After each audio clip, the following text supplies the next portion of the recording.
శ్రీమాత్రే నమః శ్రీ గురుభ్యో నమః. సెప్టెంబర్ మాసంలో కన్యారాశి వారి మాస ఫలితాలు. కన్యారాశి వారికి ఒక సెప్టెంబర్ మాసం కూడా చాలా గడ్డుకారంగా గడవబోతోంది. అనవసరమైనటువంటి విషయాల్లో జోక్యం చేసుకోవడం ద్వారా అనేక అవమానాలు, బాధలు, మిత్రులు కూడా శత్రువులుగా మారేటువంటి పరిస్థితులు కనబడుతూ ఉన్నాయి. కార్యాలు ఎక్కడ ఏ పని కూడా ముందుకు వెళ్ళకపోవటం, తద్వారా నిరుత్సాహానికి గురి కావటం, అందున ఇంట్లో పిల్లలు పెద్దల అనారోగ్య పరిస్థితి భయాందోళనకు గురి చేయటం జరుగుతుంది. భార్యాభర్తల మధ్యలో సఖ్యత లోపించడం, తద్వారా మానసిక అప్రశాంతత అనేది ఎక్కువగా కలిగేటువంటి అవకాశం కనబడుతుంది. పిల్లలు కూడా మొండితనంగా ఉంటారు, మూర్ఖత్వంగా మీరు చెప్పిన మాట వినకపోవటం, మంచి చెప్పినా చెడు ఎదురవ్వటం, మిత్రులు కూడా శత్రువులుగా మారుతూ మీ మీద వ్యంగాస్త్రాలు అంటే వ్యంగ్యమైనటువంటి మాటలు మాట్లాడుతూ అవమానపరుస్తూ బాధ పెట్టడం, మీరు ఇచ్చిన అప్పులు వెనక్కి తిరిగి రాకపోవటం, తీసుకున్న అప్పులు తీర్చలేకపోవటం, ఆర్థికపరమైనటువంటి బాధలు, నష్టాలు, కష్టాలు ఎక్కువగా కనబడుతూ ఉన్నాయి. అన్నీ ఇలానే చెప్తున్నారు.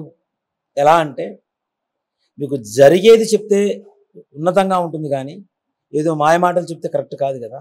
కాబట్టి తగిన జాగ్రత్తలు తీసుకుంటారు అనేటువంటి ఒక సూచన ప్రాయంగా ఈ యొక్క విషయాన్ని చెప్పడం జరుగుతుంది. ఈ యొక్క సెప్టెంబర్ మాసంలో కన్యారాశి వారి ఫలితాలను కూడా ఉన్న ఉద్యోగంలో గొడవలు, మీరు ఏదైతే ఉద్యోగంకి మంచి ఉన్నతమైనటువంటి స్థానానికి వెళ్ళాలి, ప్రమోషన్స్ కావాలి, బదిలీలు కావాలి అనుకుంటారో ఆ విషయాల్లో కూడాను మీకు చుక్క ఎదురవుతూ ఉంటుంది. పని అయిపోయినట్టుగానే కనపడుతూ ఉంటుంది, మరలా చివరికి వచ్చేస్తూ. కానీ ప్రయత్నం లోపలేకుండా మీరు ప్రయత్నం చేస్తూనే ఉండండి. ఈ నెల కాకపోతే వచ్చే నెలలో అయినా సరే తప్పనిసరిగా ఈ యొక్క కార్యాలు దిగ్విజయంగా పూర్తి అవ్వాలని భగవంతుడిని కోరుకుంటాం.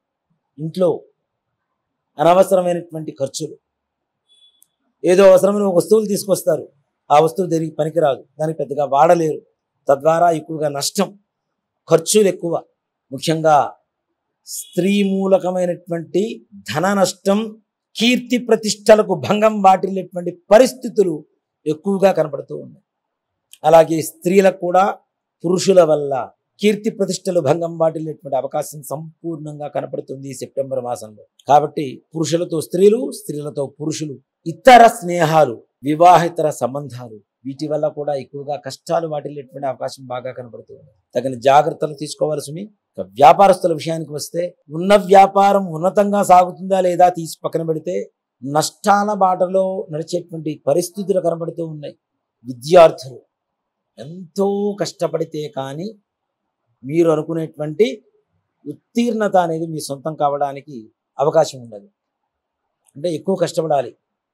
అలాగే విదేశీ ప్రయాణాలకు మాత్రం ఈ నెలలో సెప్టెంబర్ మాసంలో ఈ యొక్క కన్యారాశి వారికి విశేషమైనటువంటి యోగం. అతి ఎక్కువ మంది సెప్టెంబర్ మాసంలో వీసాలు ప్రయత్నించి సత్ఫలితాన్ని పొందేటువంటి వాళ్ళల్లో కన్యారాశి వారే ఎక్కువ మంది ఉంటారు అని చెప్పడంలో ఏమాత్రం కూడా సందేహం లేదు. అంత యోగదాయకంగా ఉంటుంది. విదేశానికి వెళ్ళిన తర్వాత కూడా పూసింత ఇబ్బందులు పడుతున్నా తదుపరి నెల నుంచి మంచి సావకాశమైనటువంటి అవకాశాలు మీకు సొంతమవుతూ ఉన్నత విద్యలు, ఉన్నత ఉద్యోగాలు మీ సొంతమయ్యేటువంటి అవకాశాలు కనబడుతుంది. రియల్ ఎస్టేట్ రంగం వారు కూడా ఈ నెలలో కొత్త పెట్టుబడులు పెట్టడానికి దూరంగా ఉండండి, పెట్టవద్దు. కొత్త పెట్టుబడులు పెట్టి తద్వారా ఎక్కువగా నష్టం వాటిల్లేటువంటి అవకాశం ఉన్నది, కాబట్టి జాగ్రత్తగా ఉండండి. షేర్ మార్కెట్ విషయానికి వస్తే చాలా జాగ్రత్తగా ఉండాలి. షేర్ మార్కెట్ రంగంలో ఉండేటువంటి వారికి ఏ రకమైనటువంటి లాభాలు రాకపోగా నష్టాలు వాటిల్లుతూ ఉంటాయి. తద్వారా మానసికమైనటువంటి ప్రశాంతత అంతా కోల్పోయి బాధాకరమైనటువంటి వాతావరణంలో ఉండేటువంటి అవకాశం కనబడుతుంది. ప్రభుత్వ రంగంలో ఉండేటువంటి ఉద్యోగస్తులు, రాజకీయ నాయకులు కూడాను శత్రు బాధలు పెరుగుతున్నాయి. తద్వారా మీ గురించి చెడుగా బయట జనాలకు చెబుతూ వాటి ద్వారా కూడా మీకు నష్టం వాటిల్లేటువంటి అవకాశం ఉన్నది. కాబట్టి ఎంతవరకు ఎవరితో ఎలా మాట్లాడాలో అంతవరకే. మౌనేన కలహం నాస్తి, మౌనంగా ఉండండి, ప్రశాంతంగా ఉండండి.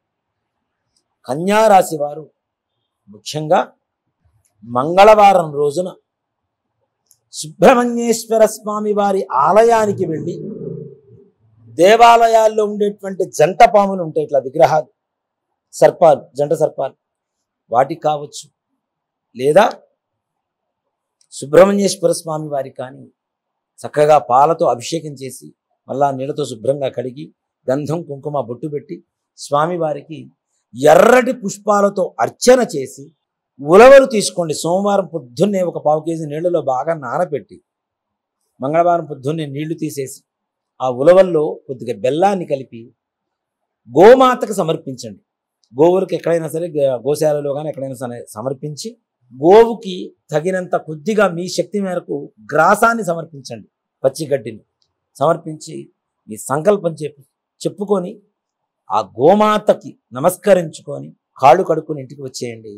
తప్పనిసరిగా మీకుండేటువంటి ఈ బాధల నుంచి బయటపడేటువంటి మార్గం, బాధలు తొలగిపోయేటువంటి మార్గం తప్పనిసరిగా కనబడుతూ మీరు అనుకునేటువంటి పనులు నిదానంగా అయినా సరే సుగమంగా మారేటువంటి అవకాశాలు ఈ యొక్క పరిహారం ద్వారా చేసుకోవడం అనేది విశేషమైనటువంటి ప్రక్రియ.